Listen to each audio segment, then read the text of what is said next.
Ko, thanks. Ko Taranaki te maunga, ko Whanganui te awa, ko Ngāti Pakeha te iwi, ko Elam te whānau, ko Sarah Toku Ingoa, tēnā koutou, tēnā koutou, tēnā koutou katoa. Ngā mihi, thank you for having me today, Matthew and the Nuka Ora team. It's a real privilege and pleasure to be with you all and talk a little bit today about marketing and the foundations of good marketing practice. I normally do this workshop face-to-face, and it's a bit trickier doing it on an online format, but hopefully you will get something out of today, and hopefully you'll get a chance to take a good look at your marketing practices. So a bit of background about me. I've seen it all in a marketing capacity. I've been working in marketing for more than 20 years, everything from not-for-profits right through to global multinationals and everything in between. I'm a member of the Marketing Association of New Zealand and a registered member of the Chartered Institute of Marketers Worldwide.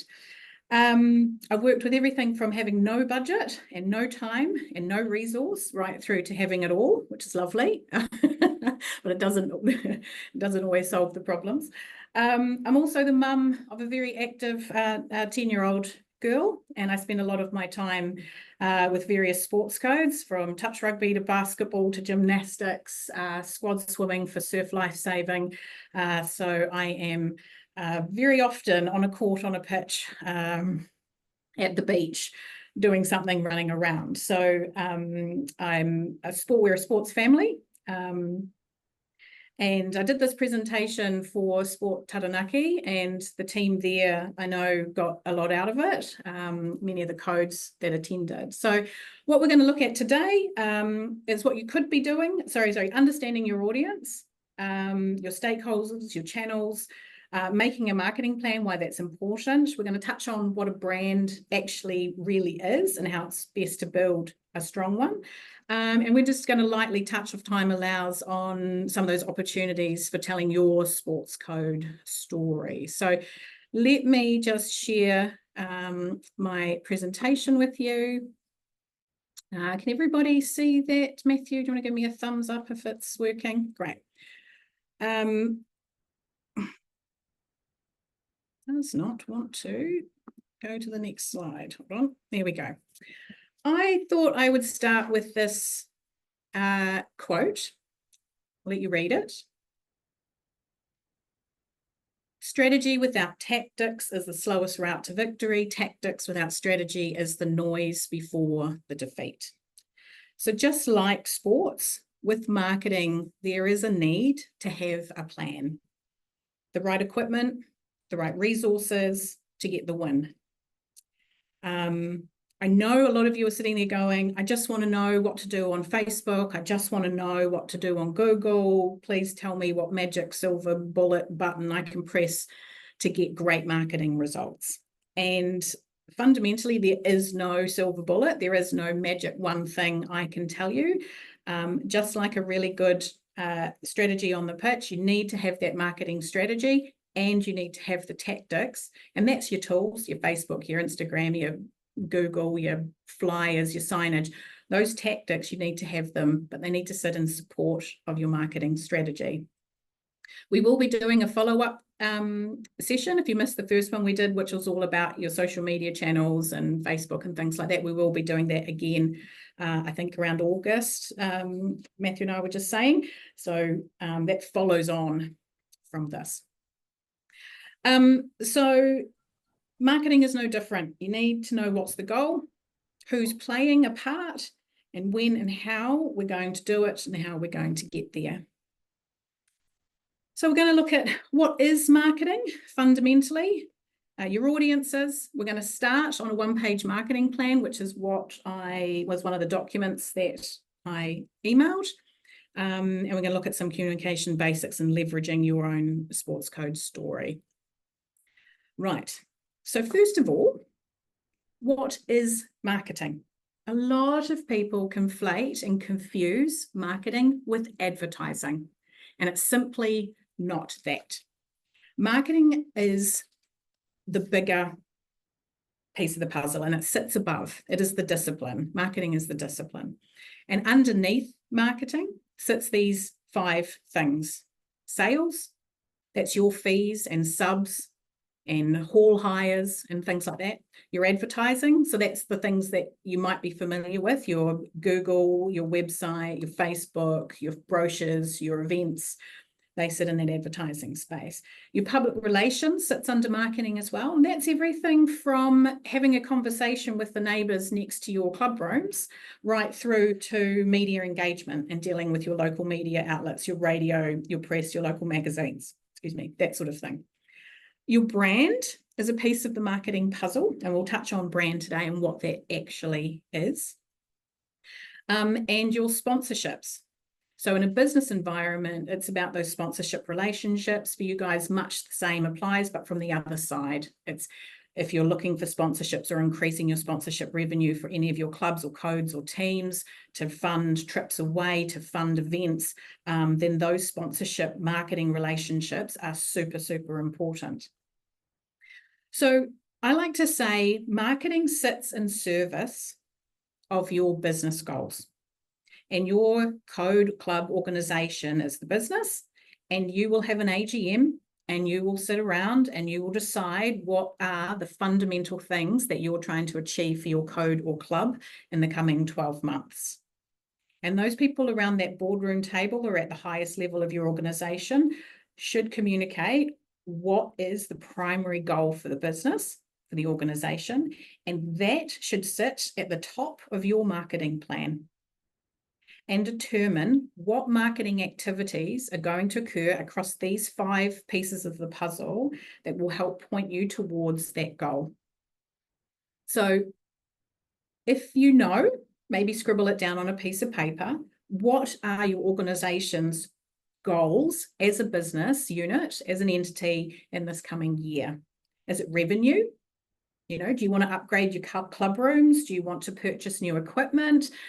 Do you want to see an increase of participant numbers in a certain sector, a certain type of participant, more women, more children? Is it to obtain more funding from a third party, a charity, a community organisation, a national body in your sports code? What are your goals with marketing? And it's really good to sit down and look at these 5 pieces of the puzzle and work out what you're currently doing or what you're not currently doing. Because it's really vital that you know who you need to talk to in these different sectors. And that's about understanding your audience. Who do you need to communicate with?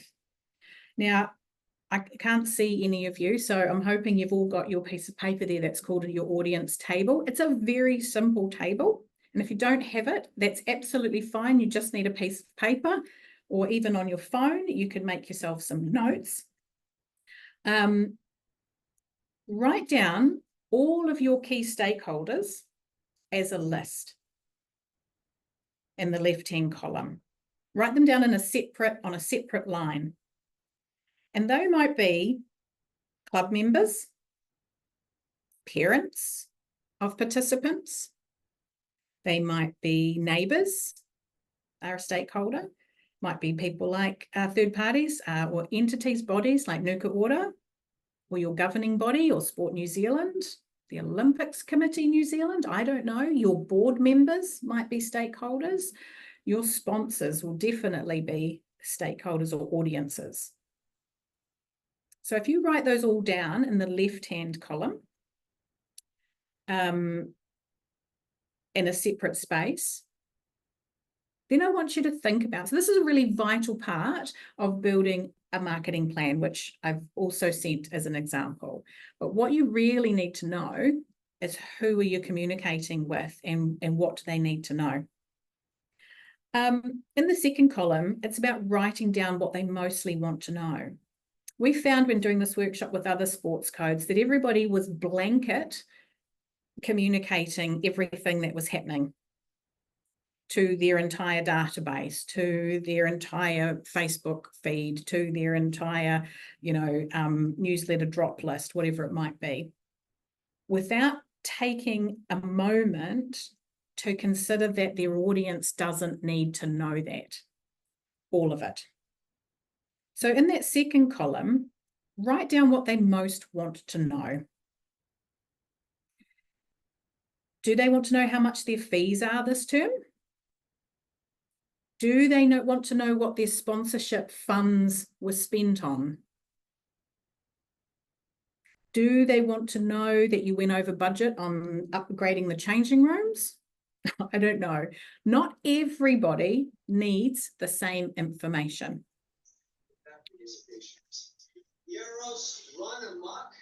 Oh, I can hear somebody might need to mute their microphone.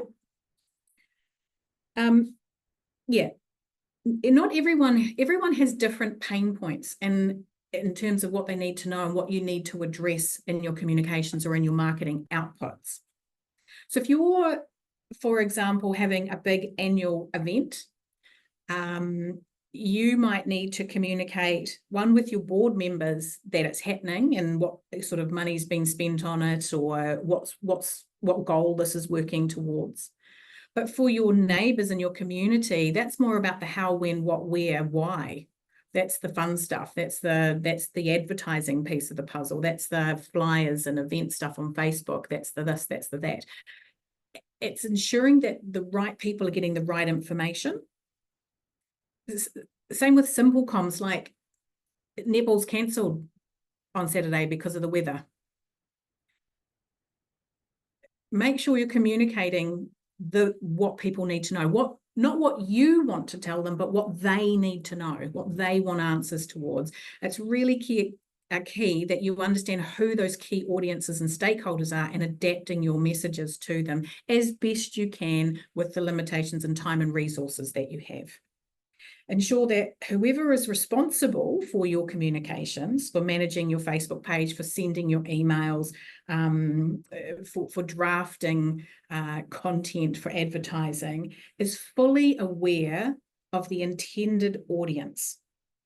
I don't expect you all to have a great big thing on the wall or something with this audience table, but it's about ensuring that everybody in your team is aware that mirroring language and adapting language and comms to those key stakeholders is a really important part of that marketing puzzle, because it makes those tangible outputs like Facebook posts, like Google updates, like email newsletters far easier to do when you know who the intended audiences are. And then in that other column, you want to start brainstorming. When we do this in person, it's great because we can have those one-to-one conversations with each code, but you want to make sure you know what channels you have available to you to communicate with that audience. It's a case of writing down what's called owned channels. That's things like your website, your email database, your fence signage on the main road, your WhatsApp group, your social media pages. Maybe you all use that, I don't know how to say it, Heyjar app for managing things. Like that's stuff that you have some ownership over. So those are your owned channels, and they will cross over a few of those key audiences. Then you have paid channels. You may have a newspaper or a radio or a website contract. You might have paid advertising on social media channels. You might use TV on demand. You might use billboards or bus backs or third-party website advertising. That is a paid channel. You have third-party channels. That's things like, I don't know, if Nuka Ora has something that you can all access. Maybe it's a website listing on a third-party website like Nuka Ora or Sport NZ. Maybe it's a sporting body website or a product website where you have a listing. Maybe it's your local Chamber of Commerce, a regional development agency like READER. Third party is somewhere that as a channel that you can also access. So, for example, a third party for us would be the Chamber of Commerce. We can send content to them and they might share it with their database. So that's what I'm talking about, is that third party sharing of content and information. And then there's also what's called guerrilla marketing or guerrilla channels. That's things like flash mobs, water blasting your logo on the footpath, the purposeful hijacking of something, like wearing your club's uniform to do a synchronized Mexican wave at a televised event. I mean, I'm just making this up, but it is planned and it is purposeful, but non-traditional. A lot of people don't have time for that, but I've just made mention of it. I've I've got a bit of a question. Yeah, sure. So they obviously have introduced like paid advertising on Facebook now for like Yes. posts. We could do like $10 all the way up to like $100. Yep. What's your thoughts on it, like having unpaid posts compared Is to it just paid organic? posts? Yeah, organic posts and paid posts. Like, Yeah, we do cover this in our other workshop, but a really high level is that Facebook doesn't rank organic content terribly highly anymore. It is a media entity. So the stats are around only 1.2 to 2% of your existing follower base on any of the meta channels, so Facebook, Instagram, Messenger, etc. Only 1.2 to 2% of your existing follower base will see your organic post. wow. Yeah, it's really low. Unless that individual person has you marked with, you know, click on the triple dots. I don't know if you've done it yourself as an individual and you've said, I want to follow this page and always get updates from them. But human behavior, we tend to not do that as individuals, unless there's something we're super, super passionate about and we want to see every single Facebook post. So when you think I have communicated because I've put it on Facebook, not necessarily. Really, really low percentage is seen these days. That's So interesting. Facebook, yeah, it is. Facebook really wants you to use their channel how they want you to use it. And so if you've got a budget, then absolutely spend some money on it. It is still a very cheap alternative to traditional media, and you can get a reasonable amount of cut through. But you need to know what you're doing, and you need to understand those channels and those audiences so that you can, you know, maximize that investment. Yeah, cool. Yeah. Awesome. Does that help? Yeah, yep. Absolutely. Cool. Great. So going forward from channels, I sent something through a really simple marketing plan example. I don't know if everyone wants to I can't see you all, but if anyone wants to say yes, they've got it, and feel free again to jump in and ask questions. But I've provided an example with a sports code in it. I've picked something really random like orienteering. So I don't know if there's an orienteering club on the call today, but good luck to you if there is. But I wanted to give you an example so that you could start populating the blank on pages 3 and 4 yourselves. And that's about transferring that thing I said right at the very beginning. What is the business goal? What's in that executive summary piece of the puzzle that you're all working towards? Who are you as a sports organisation? What are your objectives? And what's happening to move those objectives forward? So you'll see in the marketing plan, we've got a really simple executive summary, and none of this is mandatory. It's just a solid template for you to work with, adapt, delete, add. You might already have one, fantastic. If you do, carry on, that's brilliant. But I thought I would provide this to show you a really simple marketing plan. Some people get quite bewildered by it. They think it's just another piece of paperwork to do, but I strongly encourage you to have it on the AGM table for discussion at least twice a year, because it's a fluid document and it changes. It changes with the challenges that are presented to you and to the club, and it changes with what's happening around us. It's not static, it's not fixed, it's totally adaptable. And what you want to do is write your executive summary, who you are, the situational analysis is quite handy for a lot of clubs to sort of say, okay, this is our history, this is where we're at with membership, this is what we're looking to work towards, this has happened in the physical vicinity of our club right now. This is a spot to say we know that we've got low numbers in this area and it's something we'd like to grow, these sorts of things. And that target market analysis, that's where you'd start to flesh out those audiences. Who are we trying to talk to? What are we trying to talk to them about? What's important to them? What are their pain points? Those sorts of things.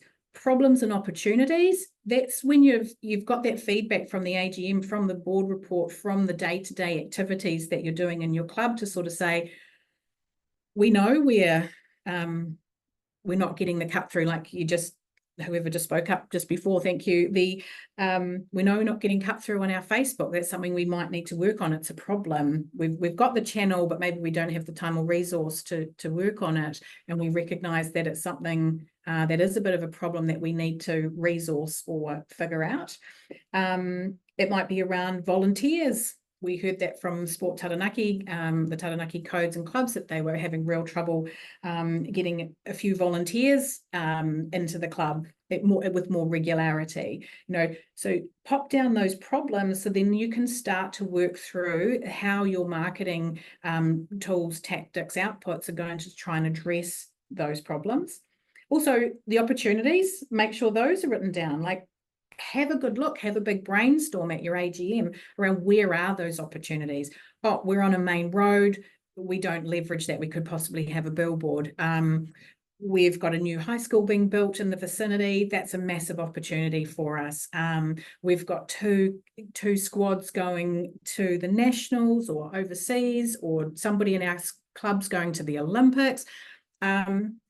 Write that down as an opportunity, because you can leverage all of those things in your marketing plan. And then you get down into a bit more detail into that marketing mix. You don't have to be so rigid to write down product, price, placement. That's very marketing speak. But what you want to do, use it as a guide to help you draft what you need to do to address all of those different pieces of that puzzle and that marketing mix. Where are you going to go, what the challenges are, and then into implementation. That's where you get into those SMART goals. So it's about saying, we're going to try and invest $50 a month on Facebook, paid targeted advertising, with the intention of increasing our follower base to 2,000 by the end of Q4 2024, or what have you. Do you know what I mean? Hopefully everyone knows what I mean by a SMART goal. Outlining it so you've got something to work towards. You've got a real clarity on what you're going to do to get there, who's going to do it, when's it going to happen. And then, because just like sport, if you don't have a plan, how are you going to celebrate the wins, right? So put those SMART goals in there so you can tick it off at the end of the year, AGM or wrap up. And so in our marketing plan, we plan to book advertising on our social channels, $50 a month, every month for 12 months. We plan to send 4 press releases, 1 a quarter to the local radio station. I'm just spitballing here, making it up as I go. We're going to send 2 monthly email newsletters out to our parents group. We're going to send 4 times a year emails to our sponsors, tailored to them, what they've given us, where we've spent the money, how we've highlighted and championed their investment in our code or club. We're going to do this with our volunteers. We're going to have one, I'm just saying, if you start putting this down into your marketing plan, you've got something to measure against. And then it makes the actual day-to-day tools and tactics, Facebook, Google, website stuff, it makes it 100 times easier, because you can just reference your marketing plan and sort of go, actually, I don't need to worry about that. I'm focused on this. And you can focus on those things and those SMART goals, right? Does anyone have any questions around that document or the bones of that marketing plan? No, everyone's quiet. That's cool. So with the marketing plan, it's really good also to put those you know, how to measure success and recognize what channels you need. And that's a bit of trial and error, right? You're not all going to have marketing people to help you, if any at all, but figure out some of those channels that are going to best work for you. That's a bit of a trial and error situation. We know that the younger generations aren't using Facebook.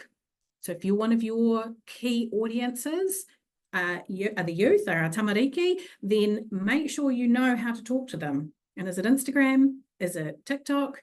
Is it Heya app?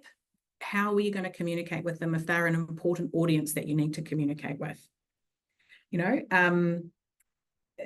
websites really a good, make sure your websites are functioning really, really well. And we'll touch on that in the second workshop about the best practice for websites, because they're really, really vital. And same with Google, super vital to be found. Okay. So if there's no questions on how to build a really simple marketing plan, I'll just go on to the next bit, which is about brand. How are we doing on time? Yep, cool. So people often also conflate. So while people conflate marketing with advertising, people conflate and confuse brands with logos. And there is a difference. Absolutely. So a logo is simply the visual representation of your brand. So a logo needs to be simple, memorable, timeless, versatile, appropriate. And here's some examples of some national, global, international brands. It can be an icon, a symbol, a word mark, a typeface. So Disney has its own font, so does Coca-Cola. We all recognize the Olympic rings, haven't changed in generations. The same with the Nike swoosh, that's been slightly modified, but fundamentally has stayed the same. A logo is just one piece of the brand puzzle.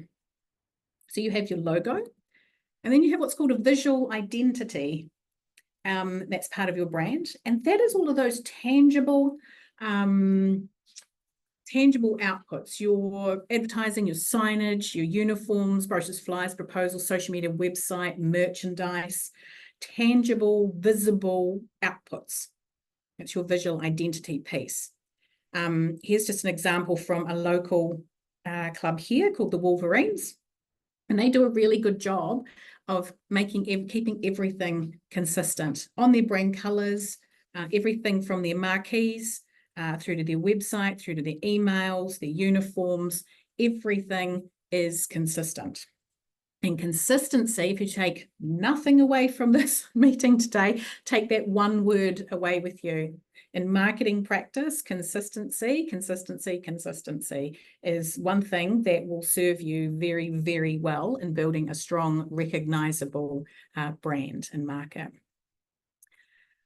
So your brand, what it actually is the sum of all the experiences a person has with your club, with your organization.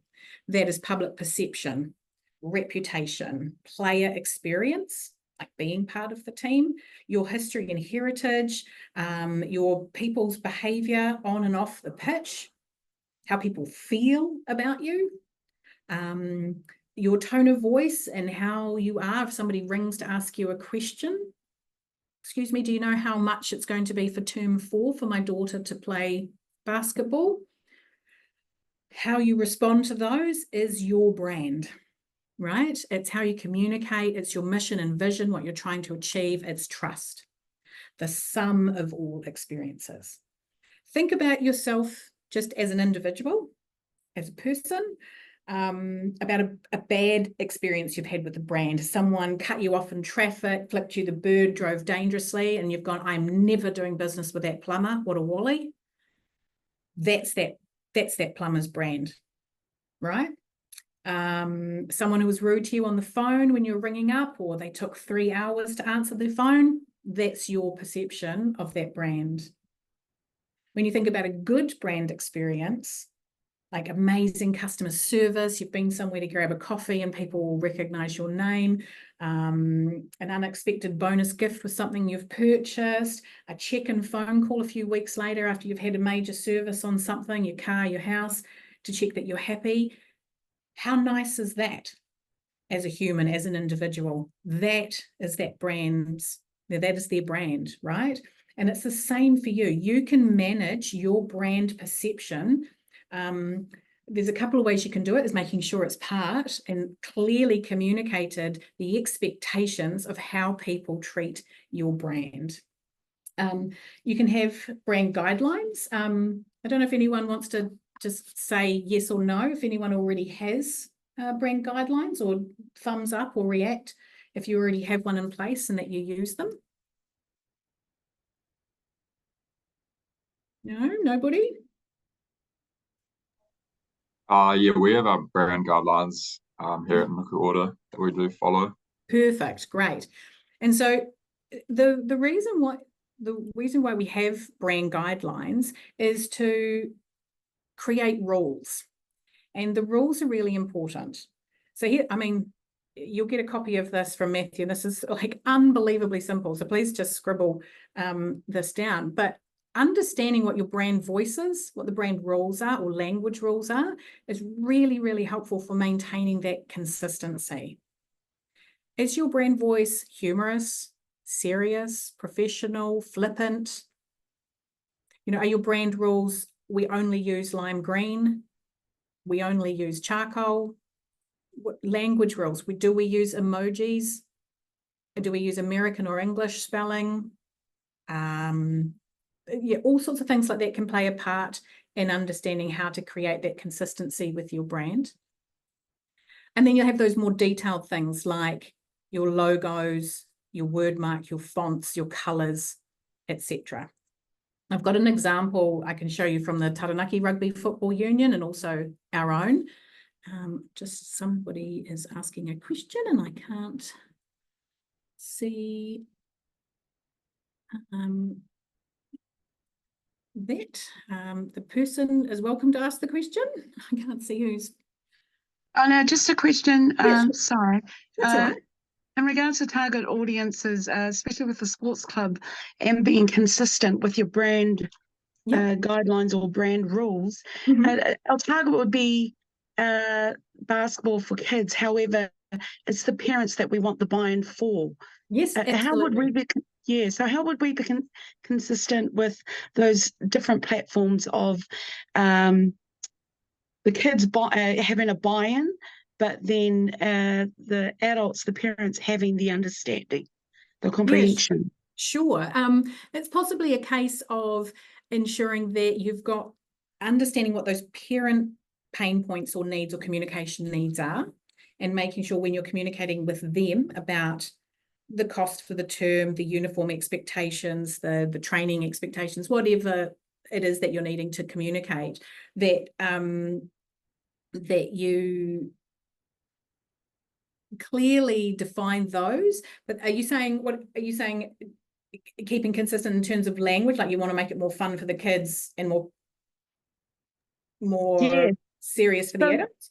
Yeah, so Facebook would be our first point of contact or communication for those that are on Facebook, which is majority parents. And then we have another platform with Instagram and TikTok, which is for, however, so then they may not be consistent. However, basketball is our brand.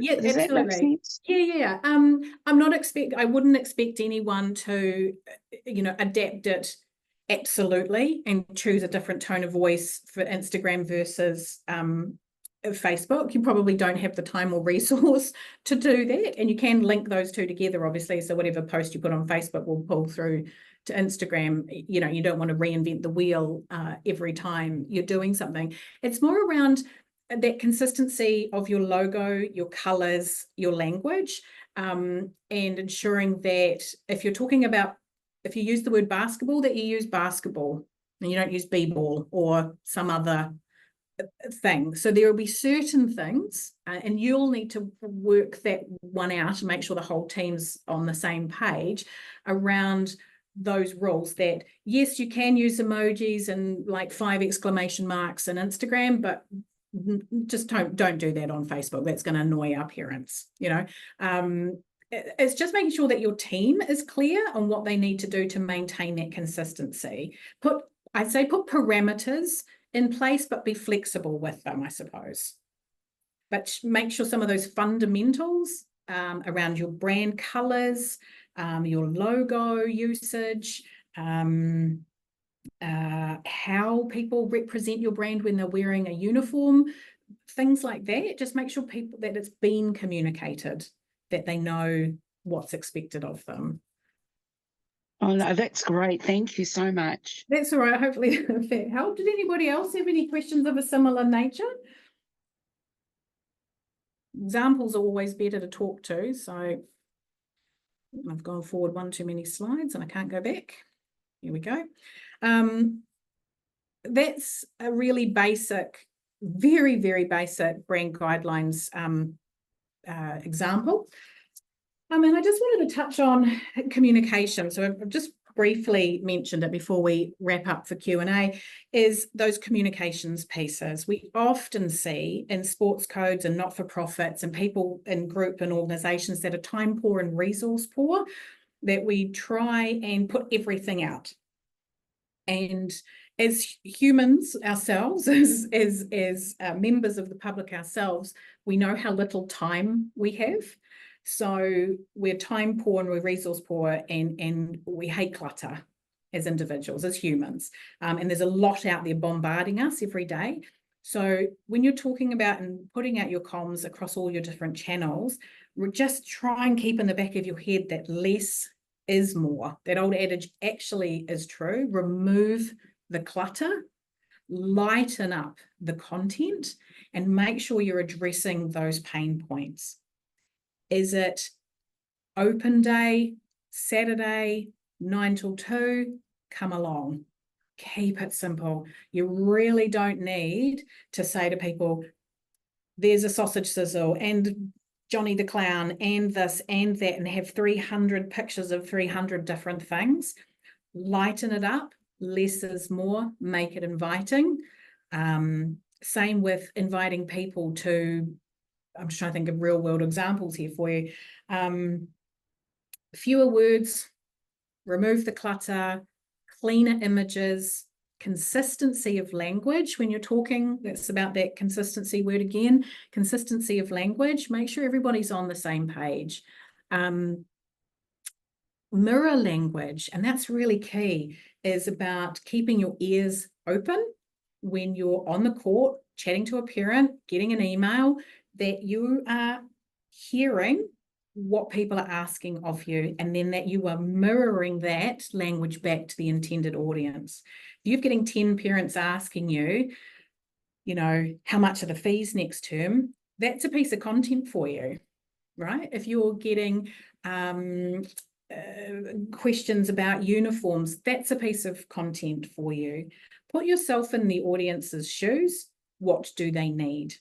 So if you look at your sponsors, for example, they don't need to know that the term fees are $200 next term. They want to know that their brand was represented here, that they were invited to come. They're invited to come along to this event. They've got 2 tickets to next weekend's activity. Da da da da da da. So put yourself in those audiences' shoes to address what they need.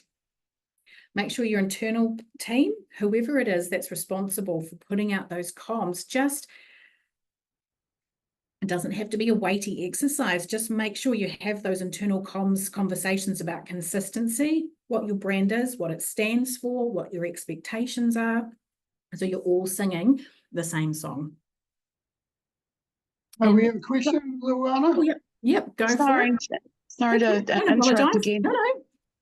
Just with the comms, and like I said, and I do apologise, we're a community-based club, and we're not business driven by. Sure. So when I do my comms on Facebook, I find it really irritating because I find there's a different generation of parents. Absolutely. people who just want the quick, you know, Yep. say Less it is again. more. They don't want to scroll. They don't want to look Nope. at the pinned messages. Correct. I find them really annoying, and I find that the more I condense information, the more they ask still. Sure. Well, So that's possibly a case of providing them with the solution to the answer. So what I mean is, do a Facebook post that sort of says term fees are out now, or whatever it is, that little piece of information that you're getting lots of questions about, or next week's excursion to Palmerston North is happening. Click here and put all the weighty info on your website. Give them the opportunity to find it without spelling it out for them. Make it really easy for people to find the information and tell them, I've heard you, I know what you want, and it's all here.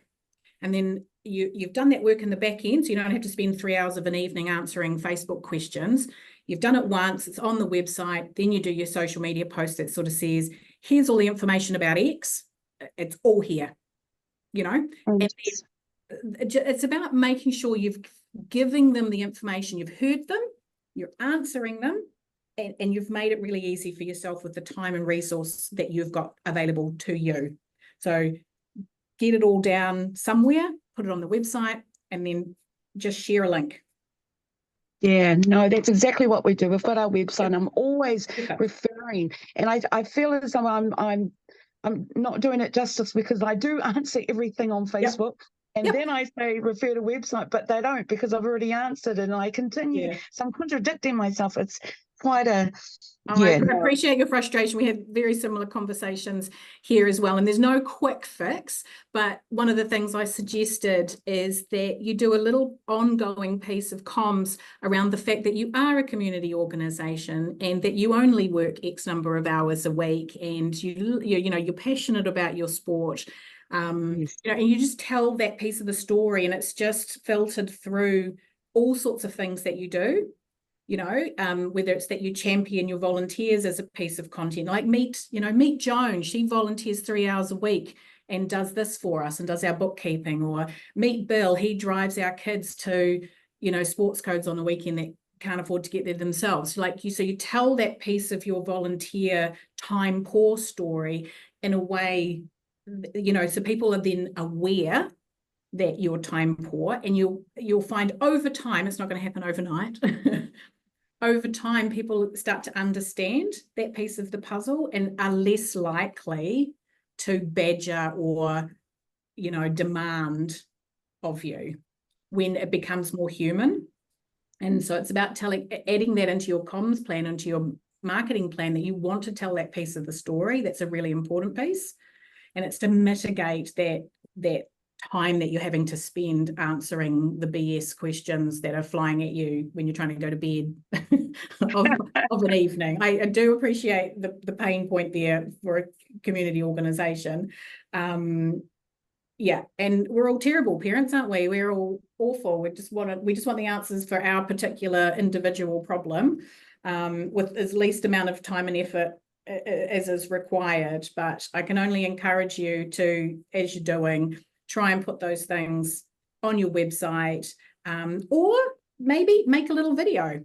Record yourself if you're feeling brave. Make a video of yourself answering half a dozen of these questions, and then saying, if there's anything else you've missed, here's the link to the website. So fantastic. Yeah, things like that. Just try and use the resources that you've got to make it a little bit easier for yourself. But it does sound like you might want to add that storytelling piece into your marketing plan about how you operate and who you are, and, those sorts of things can be really, really valuable. Oh, no, that's fantastic. Thank you. Very welcome. Sarah, we've got a question here. I want our organisation to get away from reckons as a way of measuring. What are the simplest metrics for measuring the success or otherwise of a marketing plan? Oh, it's a very good question. So that comes back to, reckons, love reckons. I guess it comes back to having those SMART goals in place to sort of say the simplest metrics can be things like engagement, So doing a survey like quarterly or something to your intended audience. You know, getting that community feedback from people to sort of say people are loving our content. You only have to look at, is it, what was her name? She's just left Wellington City Council, the young lady that managed your social media comms, you know, highly regarded as an excellent communicator. And Facebook metrics, your likes, etc., are what we call vanity metrics. They're not really important. Some of the simplest metrics are just doing those community surveys and actually getting anecdotal, real world bits of feedback, or actually putting some hard and fast numbers into your marketing plan that you want to grow your Facebook audience by X in this time period, and this is how I'm going to do it, and these are the investments we're going to put into doing this, and then you've got a measure to work to, and then you've got hard and fast answer. We achieved it, or we did not, or we fell short by X. I don't know if that really answers the question for the person. Oh, this is me. I think it's I'm Colin from Wellington Judo. This is me. I think it's getting close to what I want to achieve. Yep. The thing is with marketing though, are we measuring feeling good and engagement with those marketing channels? Because linking it to the strategic goals, and ours is like doubling the number of people in 3 years sort of thing. Oh. That's harder. It is harder. Yeah. But if it's your strategic goal, all of your marketing outputs, not all, you obviously have to do storytelling and other bits and pieces, but they should all be working towards that goal. And that's what you're going to measure against, and that's what you need to argue with whoever's asking about the reckons and the metrics. Is, you know, you need to say, this is what we're working towards, these are the efforts we're putting in place to reach those marketing goals, and this is how we're going to measure success or otherwise. And clearly showing what tools or tactics you're going to use to drive towards that goal. Thank you. Yeah, does that, I think that's why I think having a marketing plan is really, really fundamental to help you make those decisions around those tools and tactics, the fun stuff, the pretty stuff, the Facebook, the Google, the website. By having a marketing plan and doing that hard work, that mahi at the front end to determine where you need to focus your energies and who you need to communicate with, and having some clarity on what those channels might look like, you might go through some of this marketing plan motions with your team and determine, shit, we're spending all of this time on Facebook and none of our audience is there. Or very little is there. We're actually getting better engagement from our email marketing or from our Google keywords campaign or something else. You know, so it takes time. None of this is going to happen overnight, but it's really important to ensure that you've got it down on paper, so you can work towards something. And then, just like that slide I had at the very beginning, you've got the strategy to underpin the tactics and the tactics to deliver the strategy. So yeah, that's me, I think. I think I'm all out of time. Matthew, I don't know if there were any other questions popping through. There was one other question from Carlton, and I don't know if you answered this when you spoke to him. Can we point to any evidence on how effective Facebook is to reach our market for free? I have older people who are convinced we shouldn't spend money market and should use Facebook exclusively. I like the less than 2% bit. Yeah, okay, so you're saying how often should you post on Facebook, or how regularly for free to get any cut through? I don't know, maybe Carlton should I was asking about you gave a quote of a less than 2% number at the beginning. And I was just wondering, is that written down anywhere, or is it an article that I could point people at? I could probably dig it out for you if you want to deep dive into the Meta blog, into their back end and what's called Meta Blueprint. I can see if I can hunt it out for you, because that stat changes all the time. It fluctuates, but it's still always quite low. It's all right. I might be able to find that on the yeah. You'll be able to find anyway. it on some blogs. Absolutely, some other marketer will have written a blog about it, I'm sure. So yeah, have a dig around. It's a really low percentage in that organic space, because basically you've got to think of Meta or Facebook as advertising agency, right? When it first began, it was a social experiment and it was free and easy, and their model has changed. They are a business. Their business is selling our data, and they're making money by running advertising. So they want you to use their tool as they want you to use it, and that is by investing. And it uses a humongous algorithm to weight the value of your content. And there's all these different data points that Facebook uses to determine the quality of your content. They've just added on a piece that says if it's been generated by AI, they're going to rank it down. If it's heavily cluttered or too long, they're going to rank it down. If it's not accessible to people, if you don't have subtitles on your video, they're going to rank it down. I don't want to make it sound awful and that you shouldn't use it because it's so convoluted. You just got to do your best. But we've found, and we know, that it's a low cost investment advertising option.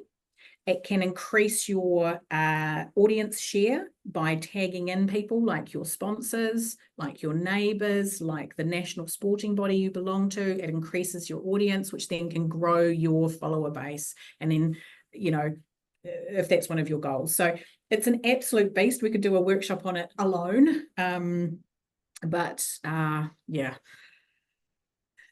Yeah, have a look, see if you can find that little stat, if it's going to help your argument. I'll make a note myself to see if I can find you an interesting article or a stat around, you know, why invest or what have you. But Facebook also likes consistency. So Facebook will rank your content better if you're a good user of the platform. So if you're posting 1 or 2 times a week with some regularity, fantastic, your percentage ranking might come up slightly higher. If you're randomly using it once here and then quiet for 3 months and then once here, your percentage is going to be closer to the 0.1 end of the scale. So, you know, make sure you're using it how they want you to use it. Anyway, I wrote some quick key takeaways.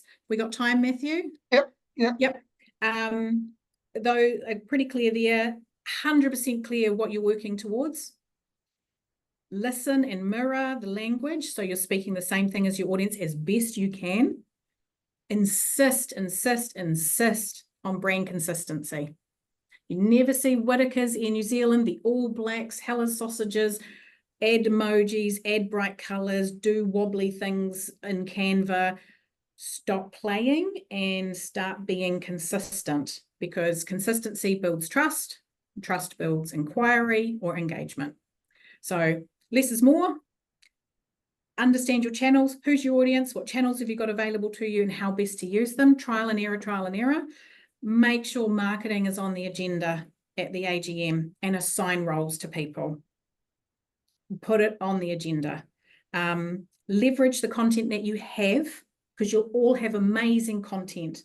You've got volunteers, you've got kids playing sports and adults playing sports, you've got awards on the wall, you've got volunteers, you've got tea ladies, people, you know, you've got amazing sponsors. That's all content. So you've got great stuff. Leverage it, use it, plan it, and make sure your marketing strategy is in support of your business goals and you're not getting flustered trying to keep up with the Joneses and be everywhere all at once. There we go. Excellent. Thank you, Sarah.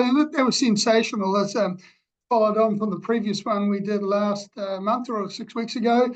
Yep. And while I've got everybody here, a reminder that we have another session. We haven't set a date for it yet, but it'll be in August at some point, where we will continue the themes that we've developed today.